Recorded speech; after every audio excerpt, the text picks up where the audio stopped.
These are the main characters in Macbeth. Number one, Macbeth, the hero, the tragic figure in the drama Macbeth. He is a general. Banjo, his constant companion, childhood friend. He is also a general.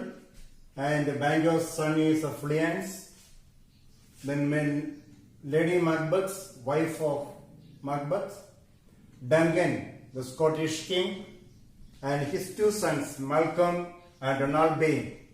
Then we see the three witches and Macduff, the Scottish nobleman, and Rose, the messenger. These are the main characters that we see in Macbeth. Now let us go one by one. Macbeth, a valiant general, a commandant, the Scottish army. He was very clever. He could win many battles for the nation. And he was the close relative of the king Duncan. Indeed, they were first cousins. And the Duncan was very much happy with Macbeth because he was a trustworthy fellow. Banjo, he was also a happy figure. He is very brilliant, but he was not ambitious like Macbeth. Lady Macbeth, we'll see in detail about this person.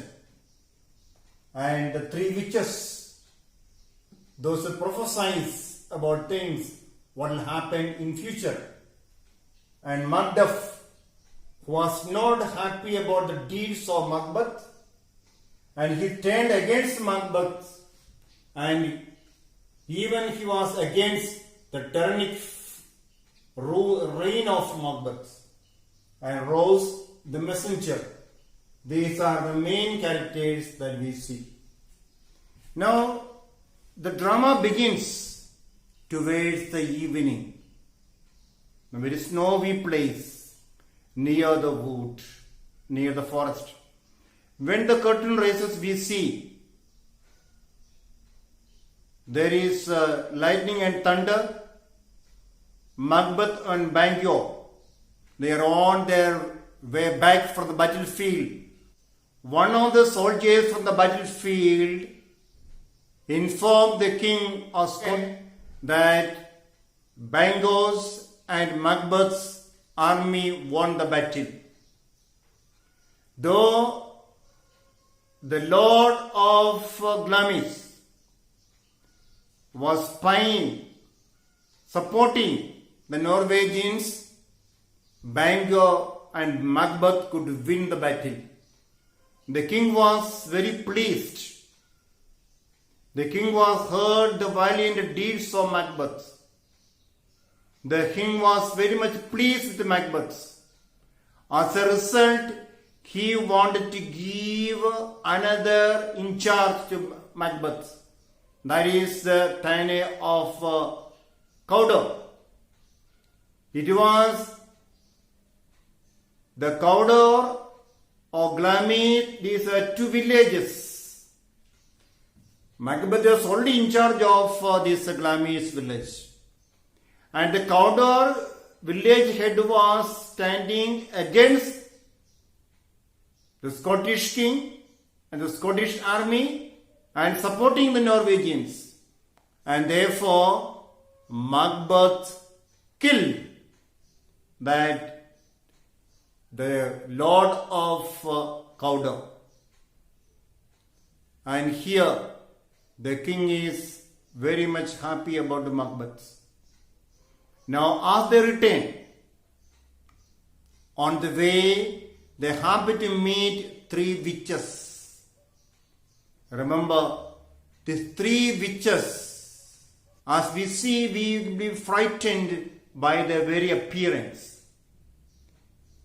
They had long beards, very long hair. They put on very dark, long gowns, and the hands and face are shriveled. and the very appearance they look. If you remove the beard of them, they looks like ladies. But they are not of this world. We call them witches. But they are able to prophesy about the future of anyone. They were waiting for someone, some customers that day. And they saw Macbeth, Bango coming along with their troops from the battlefield. They stopped them. At first, Macbeth and Bango did not feel anything strange in their presence. It was Macbeth, the valiant among all the soldiers, who just addressed them.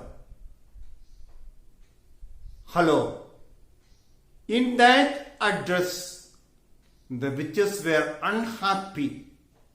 They did not even receive the salute given by Macbeth. Rather, they shouted, "Keep silence." One of the witches said, looking at Macbeth, "Oh, Thane of Glamis, oh, Lord of Glamis." Macbeth did not feel anything strange because he is already the Lord of Glamis. The second witch said, saluted Macbeth, saying, "Oh, Thane of Cawdor." Macbeth got shocked. Why these witches salute him with such a greetings? The third one said, "All hail, Macbeth, you are the King of Scottish." So in that, Macbeth was astonished. He was surprised. What is the meaning of all these greetings by the witches? The witches then turned to Bango and told